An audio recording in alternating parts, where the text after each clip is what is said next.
महिलांमधील गर्भाशयमुखाच्या कर्करोगाला प्रतिबंध घालण्यासाठी कोल्हापूर महापालिकेच्या वतीनं HPV लसीकरण मोहिमेचा शुभारंभ करण्यात आला।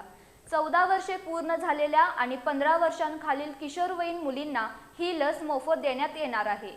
पात्र लाभार्थ्यांनी या लसीकरण मोहिमेचा लाभ घ्यावा असं आवाहन करण्यात आले। महिलांमधील गर्भाशयमुखाच्या कर्करोगाला प्रतिबंध घालण्याच्या उद्देशानं केंद्र आणि राज्य शासनाच्या मार्गदर्शक सूचनांनुसार कोल्हापूर महापालिकेच्या कार्यक्षेत्रात HPV लसीकरण मोहिमेला सुरुवात करण्यात आली आहे। सावित्रीबाई फुले रुग्णालयात महापौर रुपाराणी निकम यांच्या हस्ते या लसीकरण मोहिमेचा शुभारंभ करण्यात आला।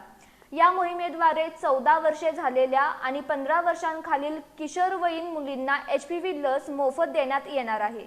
भारतातील महिलांमध्ये आढळणाऱ्या कर्करोगांमध्ये गर्भाशयमुखाचा कर्करोग हा दुसऱ्या क्रमांकावर असून 2022च्या आकडेवारीनुसार देशात सुमारे 34,805 महिलांचा मृत्यू या आजारामुळे झालाय।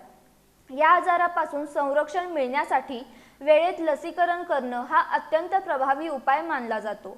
त्यामुळे पात्र लाभार्थी मुलींना ही लस महापालिकेमार्फत विनामूल्य उपलब्ध करून देण्यात येत आहे। महापालिका कार्यक्षेत्रातील 11 प्राथमिक नागरी आरोग्य केंद्रांमार्फत सुट्टीचे दिवस वगळता दररोज सकाळी 9 ते दुपारी 2 या वेळेत ही लस मोफत दिली जाणार आहे। ही मोहीम पुढील 3 महिने सुरू राहणार असून पात्र लाभार्थ्यांनी याचा लाभ घ्यावा असं आवाहन यावेळी करण्यात आलं। यावेळी आयुक्त के मंजुलक्ष्मी, अतिरिक्त आयुक्त शिल्पा दरेकर, सहाय्यक आयुक्त उज्ज्वला शिंदे, आरोग्याधिकारी डॉक्टर प्रकाश पावरा, डॉक्टर संजना बागडी, डॉक्टर योगिता भिसे यांच्यासह सावित्रीबाई फुले प्राथमिक नागरी आरोग्य केंद्राचे वैद्यकीय अधिकारी आणि आरोग्य कर्मचारी उपस्थित होते।